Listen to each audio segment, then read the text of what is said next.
सो मेरा डिस्कशन था कि टाइप ऑफ सिस्टम की बात मैं कर रहा था। तो टाइप ऑफ सिस्टम में मैं ओपन सिस्टम, क्लोज सिस्टम और आइसोलेटेड सिस्टम की बात। और ये सिस्टम क्लासिफाइड किस बेस पे हुए? Interaction of the mass and energy. Energy is work और हीट। मैंने कहा ओपन सिस्टम वो सिस्टम है जिसके तहत एनर्जी और मास दोनों का ट्रांसफर सिस्टम टू सराउंडिंग हो, सिस्टम से सराउंडिंग के बीच दोनों का ट्रांसफर हो। फॉर एग्जाम्पल, सुभाष सर इसका एग्जाम्पल क्या है? मैंने कहा ऑटोमोबाइल इंजन। क्यों? आपने इंजन एक मेरा, आप यहां देखिए, मैंने कहा कि इंजन मेरे लिए एक, मान लीजिए डब्बा, ये एक मेरा इंजन है जिसमें पिस्टन सिलेंडर अरेंजमेंट है। ये हमारा पिस्टन है, ये मेरी पूरी बाउंड्री है और इसके अंदर का स्पेस हमारे लिए पिस्टन सिलेंडर, ये सिलेंडर है 4 बाउंड्री और ये मेरा पिस्टन है, ये पिस्टन रॉड है। अब इसके वॉल्व से, इनलेट वॉल्व से फ्यूल आ रहा है, क्योंकि वॉल्व होता है, आपको मालूम है, टंकी से आपने डलाया, फिर कार्बोरेटर के थ्रू होते हुए आपने उस पर गया, कार्बोरेटर के होते हुए इंजन में आया।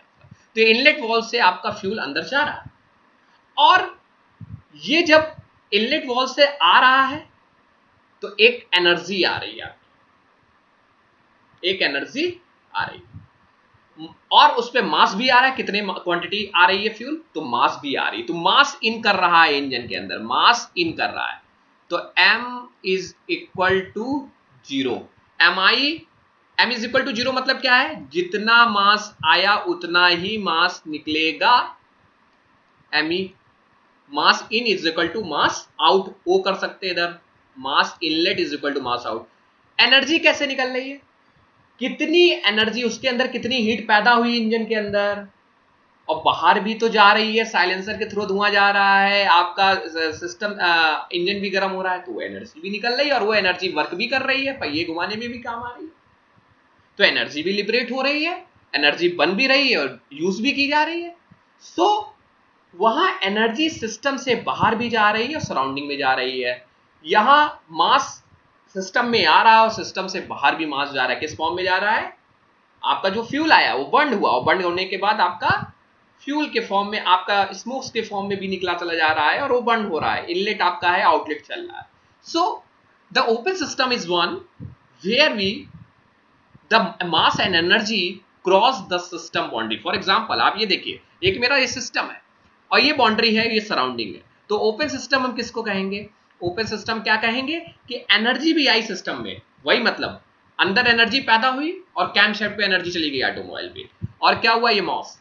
For example the second example is pump. आप pump is does not is equal to 0, ये 0 नहीं होगा, हमने इज इक्वल टू 0 पुट किया, is does not equal to 0 मतलब एक चीज सही, आप दूसरा चीज भी लिख सकते हैं। सो पंप में पानी आया और पानी निकल गया। तो पानी आना और पानी जाना, ये मेरे लिए क्या हुआ? मास है, मास इन कर रहा है और मास आउट कर रहा है। एनर्जी, उसको घुमाने में जो एनर्जी है उसी को ऊपर ले जाने में, मतलब एनर्जी जो उसको सक करने में लग रही है, एनर्जी डिलीवर्ड करने में उसको लग रही है। एनर्जी इनलेट आपने की तभी वो चला पाओ। तो इनलेट और आउटलेट एनर्जी भी है, या आप चलाते हैं तो एनर्जी लग रही है और एनर्जी आपकी आउट हो रही है। So that is the example of open system. Close system, close system हमारा क्या है? हमने कहा कि क्लोज सिस्टम बंद हुआ सिस्टम, आपका एनर्जी ट्रांसफर हो, एनर्जी इंटरेक्ट कर रही है लेकिन mass is not interaction. For example हमने कहा इफ यू आर सपोज कि if you are consider the boiler, boiler is in a form of open system. Boiling water in a closed pan. आपने boiling water close pan, boiler को आपने closed pan में आपने boil किया water. आप एक pan लीजिए वो क्लोज्ड है, और या आपने कुकर ले लिया, प्रेशर कुकर, प्रेशर कुकर के अंदर आपने मास चावल रखे, तो चावल की क्वांटिटी तो सेम है। अच्छा, हीट दी, नीचे से आपने गैस जलाई, नीचे से जब आपने गैस जलाई तो आप उसको एनर्जी दे रहे हैं, और जब इसके अंदर भाप बन गई तो सीटी ने बाहर इसकी भाप निकाल दी, तो एनर्जी तो ट्रांसफर हो रही है, लेकिन जो चावल तो बाहर नहीं गया, चावल कैद है। तो मास नहीं सिस्टम के पास जा रहा है लेकिन एनर्जी जा रही है सिस्टम में। तो ऐसा सिस्टम जिसके साथ एनर्जी तो ट्रांसफर हो रही है लेकिन मास नहीं ट्रांसफर हो रहा है, that type of the system is known as close system. For example pressure cooker, pressure cooker में आपने कोई भी दाल रखी है, आपने दाल रखी तो दाल की क्वांटिटी फिक्स है, लेकिन आपने गैस चलाई तो गैस आप उस कुकर को दे रहे हैं और धीरे धीरे वो दाल पक जा रही है, लेकिन दाल बाहर नहीं जा रही है, एनर्जी बाहर जा रही है। एक एनर्जी उसको गर्म करने में लग रही है, दूसरे उसी के अंदर बनने वाली एनर्जी सीटी आप सेफ्टी वॉल्व के थ्रू आपकी बाहर निकल रही। बॉयलर, बॉयलर में पानी आप डालते हैं, वो गर्म होता है, तो आप याद देखिए यहाँ पे क्या है, यहाँ हीट दे रहे हैं आप उसको, और जो बॉयल हो रहा है वाटर उसके थ्रू आपकी स्टीम निकल रही है, तो एनर्जी वहां से भी आउट हो रही है।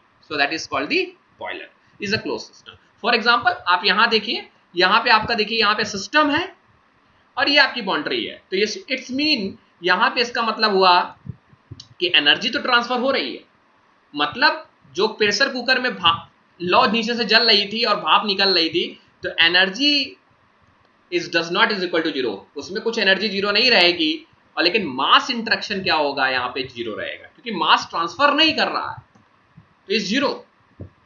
सो मैंने वो पहले कह दिया था कि mass is equal to zero, वो थोड़ा sorry, M I is equal to M naught करेंगे तो M I minus M naught कुछ ना कुछ तो होगा उसमें, और कोई वो जीरो के बराबर नहीं होगा। So third one is isolated system. Isolated system क्या है बेटा, आइसोलेटेड सिस्टम में ना एनर्जी और ना मास ट्रांसफर करेगी। फॉर एग्जांपल थर्मोफ्लास्क, आपने केटल देखी होगी, चाय की केटल, चाय की केटल में या पानी आती है, केटल की जरूरत नहीं, अब तो आपने पानी की बोतल बहुत अच्छी क्वालिटी की, उसमें गर्म पानी आप भरिए तो गर्म रहता है चाय।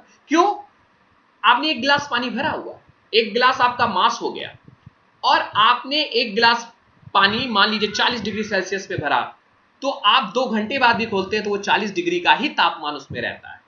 इट्स मीन एनर्जी भी सराउंडिंग में रह गई, और मास एक गिलास आपने भरा था, एक ही गिलास पानी आपको निकलेगा। आप थोड़ा बहुत एक बूंद 2 बूंद कम है तो इनएक्सेबल, हम लोग इतना मैथ में जानते हैं कि इतनी क्वांटिटी हम लोग पढ़ते हैं ना, इनएक्सेबल। So that's why this is the point कि मास भी नहीं ट्रांसफर कर इज इक्वल टू जीरो। वो मैंने जो कंसेप्ट कहा था कि जीरो नहीं, वो मैं गलती होगी, मास इज इक्वल टू, क्यों आप यहाँ जीरो क्यों नहीं, मास जीरो के बराबर क्यों है, तो M I is equal to zero, कुछ कर ही नहीं रहा है, मास जब बाहर जा नहीं रहा है। और ओपन सिस्टम में क्या है, एम आई आएगा और कुछ बाहर निकलेगा, कुछ बाहर निकलेगा, तो बाहर निकलने वाला निगेटिव इज जीरो के बराबर तो नहीं होगा। मान लो 2 आया और 2 ही नहीं निकलेगा पूरा, कुछ कम ही निकलेगा, 1 मान लो निकला तो कितना हो जाएगा 1, तो ये इक्वल जीरो के बराबर नहीं, तो is does not is equal to zero. So जब इंट्रैक्शन हो रहा है is does not equal to zero, वो जीरो के बराबर नहीं होगा। जब इंट्रैक्शन नहीं हो रहा है, जब वो ट्रांसफर नहीं कर रहा है, इज इक्वल टू जीरो।